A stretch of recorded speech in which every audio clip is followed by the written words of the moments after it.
हरे कृष्णा दोस्तों, एक बार एक व्यापारी सोने और हीरे के आभूषणों का व्यापार करता था। धनवान होने के बावजूद भी वह बहुत ही सरल हृदय के व्यक्ति थे। हर समय मन हरि भक्त में रमा रहता। धन वैभव का तनिक भी अहंकार नहीं था। एक दिन उनकी दुकान पर उनका एक पुराना मित्र अपनी पत्नी के संग आया। वह दोनों वृंदावन से दर्शन करके आए थे और उनके लिए वहां का भोग प्रसाद लेकर आए थे। उनके साथ लड्डू गोपाल जी का सुंदर विग्रह था। लड्डू गोपाल जी की मोहक छवि उस व्यापारी का मन मोह रही थी। उस समय व्यापारी का कारीगर एक सुंदर सोने का हार लेकर वहां पहुंचा।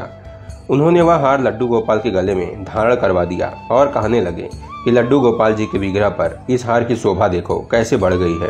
दोनों दंपत्ति उनको वृंदावन धाम की बातें बताने लगे और बातों बातों में अपनी टैक्सी में बैठकर वहां से चले गए और लड्डू गोपाल के गले का हार उनके साथ ही चला गया। जब वह दोनों दंपत्ति गलती से लड्डू गोपाल को टैक्सी में ही भूल गए, टैक्सी वाले ने जब लड्डू गोपाल को टैक्सी में देखा तब तक वह अपने शहर पहुंच चुका था। लड्डू गोपाल की मोहक रूप उसे अपनी ओर आकर्षित करने लगी।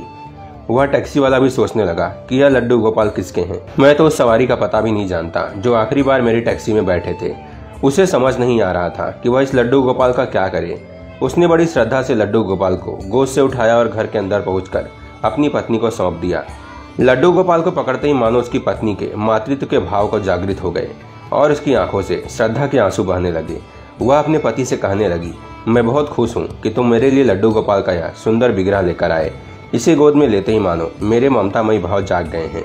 उसका पति विचार करने लगा कि अचानक इसको क्या हो गया है। वह जल्दी से लड्डू गोपाल का विग्रह को अंदर ले गई और जल्दी जल्दी भोग तैयार करने लगी। बड़े श्रद्धा भाव से उनको भोग लगाया। उधर सोने के व्यापारी को अपने हार की याद आई और वह हार तो उसके मित्र के लड्डू गोपाल विग्रह के साथ ही चला गया। उसने अपने मित्र को इस विषय में पूछा तो उन्होंने लड्डू गोपाल जी के चोरी होने की बात बता दी।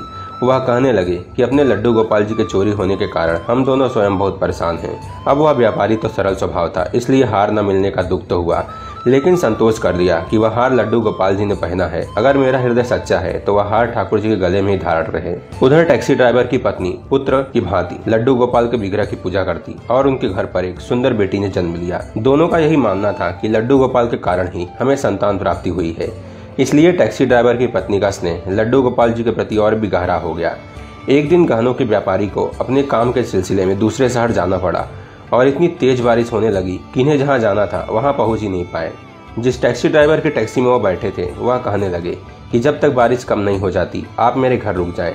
एक अनजान शहर में किसी पर विश्वास करना मुश्किल था, लेकिन न जाने क्यों उन्होंने हामी भर दी। घर पहुंचते ही टैक्सी ड्राइवर ने अपनी पत्नी को आवाज लगाई कि देखो घर पर मेहमान आए हैं। उसके घर पर पहुंचकर उनको एक अलग सा खिंचाव महसूस हो रहा था। उनका ध्यान उस घर के कोने में जा रहा था जहां पर लड्डू गोपाल जी विराजमान थे। उनके घर का भोजन करने पर भी उन्हें ऐसी अनुभूति हुई मानो ईश्वर का भोग प्रसाद हो। भोजन करने के पश्चात भी उनका मन उसी ओर आकर्षित हो रहा था। तो उन्होंने टैक्सी ड्राइवर से पूछ ही लिया कि उस ओर क्या है जो मेरा मन बार बार उस ओर जा रहा है। दोनों पति पत्नी मुस्कुराते हुए बोले कि वहां तो हमारे प्राणों से प्यारे लड्डू गोपाल जी विराजमान हैं। व्यापारी ने कहा कि क्या मैं उनके दर्शन कर सकता हूँ।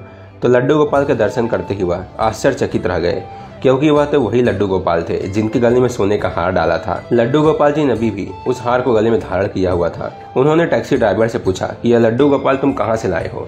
उन्होंने बिना छल कपट के पूरी बात बता दी।